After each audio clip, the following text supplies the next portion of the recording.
Hello दोस्तों, कैसे हैं आप लोग। उम्मीद करते हैं कि अच्छे होंगे।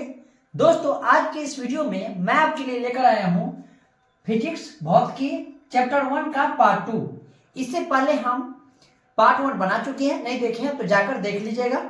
अभी हम इस वीडियो में जो भी बचा टॉपिक है उसको हम कवर करेंगे। तो चलिए शुरू करते हैं। तो आइए दोस्तों, इस वीडियो को शुरू करते हैं। तो दोस्तों, सबसे पहले हम जानते हैं कि आखिर में ये दर्पण क्या होता है। दर्पण को अंग्रेजी में हम मिरर बोलेंगे। तो देखिए, दर्पण क्या होता है। दर्पण मतलब आईना समझिएगा। देखिए, जब आप आईना में मुंह देखते होंगे अपना चेहरा, तो उसमें अगर नाक है तो नाक के सीमाने नाक दिखता होगा, आंख के सीमाने आंख दिखता होगा। लेकिन आप गौर कभी नहीं किए होंगे कि ये कैसे होता है।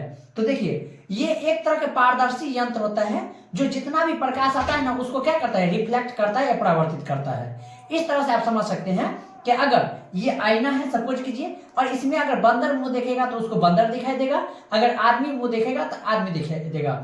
इसके पीछे कारण ये होता है कि इधर का प्रकाश जो जाता है उसी को रिफ्लेक्ट करता है। प्रकाश मतलब हो गया कि जिस तरह से अगर हम इस तरह से देख रहे हैं अगर आईना में, तो मेरा जो चेहरा वाला जो प्रकाश होता है इधर जाएगा, इसमें जाएगा, टकरा कर आएगा, उसके बाद क्या होगा, दिखाई देगा दर्पण में। ठीक है। तो दर्पण वह पारदर्शी यंत्र है जो आने वाली सभी किरणों को क्या करते हैं, लौटा देती हैं। इसके बाद हम परिभाषा भी डिस्कस कर देंगे, पहले आप समझिए। तो दर्पण को हम दो भागों में बांटते हैं। पहला बांटते हैं समतल दर्पण और दूसरा होता है गोलीय दर्पण। देखिए, समतल दर्पण इस तरह का समतल दर्पण रहता है जिसका परावर्तक सतह जो होता है पूरा प्लेन रहता है, पूरा समतल रहता है। इसी को प्लेन मिरर भी बोला जाता है। मतलब इधर से प्रकाश आकर टकराएगा, पूरा का पूरा क्या है, प्लेन है, इधर है ना ये प्लेन, तो इसीलिए इसको प्लेन मिरर भी बोलते हैं या समतल दर्पण। लेकिन अगर गोलीय दर्पण का बात करें तो ये देखिए, ये पूरा का पूरा क्या है, ये है गोलीय दर्पण। क्या है, गोलीय दर्पण, स्फेरिकल मिरर भी बोल सकते हैं आप। ठीक है। तो गोलीय दर्पण एक गोला के आकार का क्या होता है। लेकिन गोलीय दर्पण को अगर बांटिए तो गोलीय दर्पण को जब हम बांटिएगा तो दो ठोस दर्पण निकलेगा। एक निकलेगा अवतल दर्पण और एक निकलेगा उत्तल दर्पण। देखिए, अवतल दर्पण और उत्तल दर्पण को आप देखिए, ध्यान समझिए। देखिए, ये गोलीय दर्पण हो गया। अगर आप बाहर से रंग दिए, ध्यान दीजिए, बाहर से अगर रंग दिए तो आपको इस तरह से निकलेगा। देखिए, इस तरह से। तो आप देखिए, इधर तो रंगा हुआ है, जैसे देखिए इसको आईना मान लीजिए, तो इधर समझिए कि ये रंगा हुआ है, तो आप चेहरा तो इधर से देखिएगा ना, तो इस तरह से हो जाएगा, इस तरह से, है ना। तो इसको बोलेंगे हम अवतल दर्पण। क्या बोलेंगे, अवतल दर्पण। क्योंकि इधर से प्रकाश जाएगा, इधर से प्रकाश जाएगा, टकराएगा तो इधर आएगा, समझ रहे बात। लेकिन तो ये इसको क्या बोलेंगे, अवतल दर्पण। तो अवतल दर्पण किसको कहेंगे, जिसका देखिए ये झुका हुआ, देखिए इधर, देखिए इधर झुका है ना, तो इसको झुका हुआ परावर्तक सतह बोलेंगे। तो इधर परावर्तक सतह है, क्या है, इसको बोलेंगे परावर्तक सतह। तब बताइए, परावर्तक सतह झुका हुआ है या उठा हुआ, तो बोलेंगे झुका हुआ, क्योंकि इधर से लाइट जाएगा, इधर से टकराएगा। और इधर का बात करें, देखिए इधर देखिए, ये अंदर की ओर तो रंगा हुआ है, तो इधर से तो प्रकाश जाएगा नहीं, टकराएगा नहीं, तो इधर से यहां से टकराएगा प्रकाश, इधर से टकराएगा तो इधर आएगा। ठीक है। तो इसका अगर बात करें तो इस तरह से हो जाएगा, इस तरह से। तो ये हो गया उठा हुआ, क्या हो गया, उठा हुआ। तो अगर परावर्तक सतह अगर बोले झुका हुआ तो अवतल दर्पण, अगर उठा हुआ तो उत्तल दर्पण। समझ गए। अब चलिए आगे देखिए। अब समझते हैं कि इन दोनों जो दर्पण, जो अवतल दर्पण है और उत्तल दर्पण है, इसके बारे में हम समझते हैं। तो यहां पर हम एक इमेज बना लेते हैं जिससे आपको समझने में क्या होगा, आसानी होगा। तो इसका इमेज इस तरह से बनता है और इसका इमेज जो है इस तरह से बनता है। तो इमेज तो आप पहले ही समझ गए हैं कि किस तरह से इसका डायग्राम होता है। यह हो गया उत्तल दर्पण, ये हो गया अवतल दर्पण। जिसका झुका हुआ परावर्तक सतह है, झुका हुआ, तो इसको बोलेंगे अवतल दर्पण, और जिसका उठा हुआ परावर्तक सतह है उसको क्या बोलेंगे, उत्तल दर्पण बोलेंगे। देखिए दोस्तों, उत्तल दर्पण का अगर उपयोग बात करें तो सबसे पहले समझते हैं कि आखिर में इस दर्पण में प्रतिबिंब कैसा बनता है। जो हम देखेंगे, सपोज कीजिए चेहरा हम देखेंगे तो किस तरह से दिखाई देगा। तो अगर ये कोनो दर्पण जो रहेगा, कोई भी दर्पण अगर वो उत्तल रहेगा, क्या रहेगा, उत्तल रहेगा, तो उसमें जो प्रतिबिंब बनेगा वो छोटा दिखाई देगा। क्या दिखाई देगा, छोटा दिखाई। लेकिन बात करें अगर वो अवतल रहेगा तो इसमें बड़ा प्रतिबिंब बनेगा। क्या बनेगा, बड़ा प्रतिबिंब। और सीधा इसमें भी दिखाई देगा, सीधा इसमें भी दिखाई देगा। आभासी इसमें भी दिखाई देगा और आभासी इसमें भी दिखाई देगा। अब ये क्या बात हुआ, देखिए जब आप दर्पण में चेहरा देखते हैं तो आपको उल्टा थोड़ी दिखाई देता है कि पैर ऊपर हो गया सिर नीचे हो गया, इस तरह नहीं दिखाई देता है, सामने सामने अच्छा से दिखाई देता है। तो ये हो गया सीधा। और आभासी का मतलब होता है ये आभास करा रहा है कि आप ये छोटा है या बड़ा, ये रियल नहीं दिखा रहा है। अब जैसे समझते हैं, देखिए अगर उत्तल दर्पण का बात करें तो उत्तल दर्पण का अपने लोग उपयोग कहाँ करते हैं, उपयोग तो इसका उपयोग हम लोग करते हैं गाड़ी के साइड मिरर में।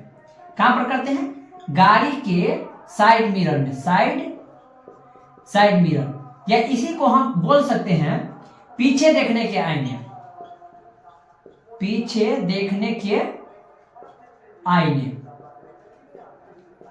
ठीक है, तो उत्तल दर्पण का उपयोग हम लोग कहां करते हैं, तो गाड़ी के साइड मिरर में। ये ऑब्जेक्टिव में याद रखिएगा, 1 नंबर का क्वेश्चन आता है। और अगर पूछ दिया एग्जाम में कि आखिर में गाड़ी के साइड मिरर में ही उत्तल दर्पण का उपयोग क्यों करते हैं, तो उसमें आप ये देखिएगा कि उत्तल दर्पण में कैसा प्रतिबिंब बनता है। अब ये बताएं हम, छोटा सीधा आभासी प्रतिबिंब बनता है, इसीलिए इसका उपयोग कहां किया जाता है, गाड़ी के साइड मिरर में देखे होंगे। अगर गाड़ी का साइड मिरर अगर नहीं जानते तो ऐसे समझिए, देखिए जो भी कार होगा चाहे बाइक होगा, सभी के पास बाइक होगा ही मैक्सिमम, तो बाइक में जो शीशा लगा रहता है, शीशा समझते हैं, दर्पण, जिसको आप अगर गाड़ी चलाते होंगे तो पीछे जो भी वाहन आता होगा उसका इमेज आपको पता चल जाता होगा। तो बताइए इतना बड़ा ट्रक रहता है, इतना बड़ा नहीं रहता है, बहुत बड़ा रहता है, और इसका जो है इतनी चुकी में दिखाई देता है कि पीछे क्या आ रहा है, ट्रक आ रहा है।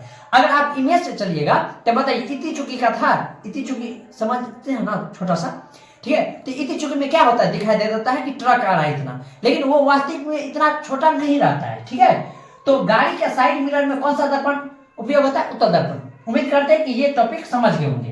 अब अवतल दर्पण की ओर बढ़ते हैं। देखिए अगर नहीं याद रखें, देखिए उत्तल छोटा 3 अक्षर का है तो छोटा है, अवतल 4 अक्षर का है तो क्या है, ये बड़ा। अब हम समझते हैं कि अवतल दर्पण का उपयोग क्या होता है। तो देखिए पहला इसमें आप याद रखिएगा हजामती दर्पण, हजामती दर्पण। हजामती दर्पण को आप इस तरह से समझ सकते हैं, चाहे आप सैलून का ले लीजिए एग्जाम्पल, या जो गर्ल्स लोग है वो ब्यूटी पार्लर का समझिए, तो उसमें जो दर्पण लगा हुआ रहता है, जो आईना लगा रहता है, वो कौन सा दर्पण रहता है, अवतल दर्पण रहता है।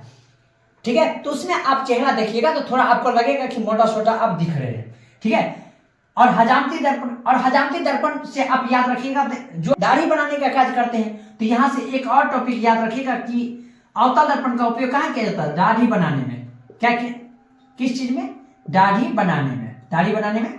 ठीक है, और अगला तीसरा होता है डॉक्टर द्वारा, देखिए डॉक्टर द्वारा आंख कान नाक गले के इलाज में। तो डॉक्टर द्वारा जो आंख का इलाज में बात करें या कान का इलाज में, या मतलब डॉक्टर के द्वारा जो भी इलाज में जो दर्पण यूज किया जाएगा वो कौन सा दर्पण यूज किया जाएगा, अवतल दर्पण। और इसका उपयोग गाड़ी के हेडलाइट में भी किया जाता है, गाड़ी के हेडलाइट, गाड़ी के हेडलाइट। ठीक है, तो गाड़ी के हेडलाइट में अगर बात करें तो कौन सा दर्पण, अवतल दर्पण। और गाड़ी के साइड मिरर में बात करें तो उत्तल दर्पण। ठीक है, और एक चीज और याद रखिएगा इसमें, सर्च लाइट, सर्च लाइट हो गया। एक और आता है इसमें सौर भट्ठिया, सौर भट्ठी, सौर भट्ठी। इसमें भी कौन सा दर्पण उपयोग किया जाता है, अवतल दर्पण। और याद रखने का एक और तरीका है, देखिए गाड़ी के साइड मिरर को छोड़कर बाद बाकी जो आवे उसमें आप अवतल दर्पण टिक कीजिएगा, वो मैक्सिमम चांस है कि क्या होगा, सही आपका रहेगा।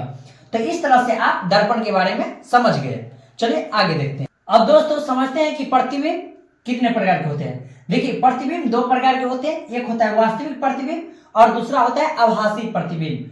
तो वास्तविक प्रतिबिंब के बारे में क्या पढ़ना है, तो देखिए वास्तविक प्रतिबिंब में क्या होता है, तो वास्तविक प्रतिबिंब जो रहेगा उसको हम पर्दे पर प्राप्त कर सकते हैं, जो सही है उसको मतलब हो सकता है, और जिसमें कटिस मारे हैं वो नहीं हो सकता, ऐसे समझिएगा। ठीक है, तो वास्तविक प्रतिबिंब को हम लोग पर्दे पर प्राप्त कर सकते हैं, और इसका जो प्रतिबिंब रहेगा कैसा बनेगा, ये उल्टा बनेगा। तो ऐसे याद रखिए वास्तविक जो रहेगा कैसा बनेगा, उल्टा बनेगा। लेकिन जो आभासी प्रतिबिंब होगा वो कैसा बनेगा, सीधा बनेगा, और इसे हम पर्दे पर प्राप्त नहीं कर सकते हैं। तो ये याद रखिएगा, आगे काम आए। दोस्तों मान लीजिए कि ये क्या है, एक गोलीय दर्पण है।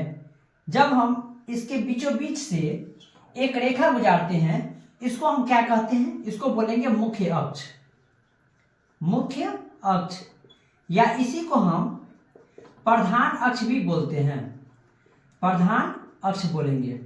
देखिए, गोलीय दर्पण में जो मध्य बिंदु होगा, बीच में जो होगा, वो केंद्र होता है। क्या होता है? केंद्र होता है। तो इसको बोलेंगे वक्रता केंद्र। क्या बोलेंगे? वक्रता केंद्र बोलेंगे।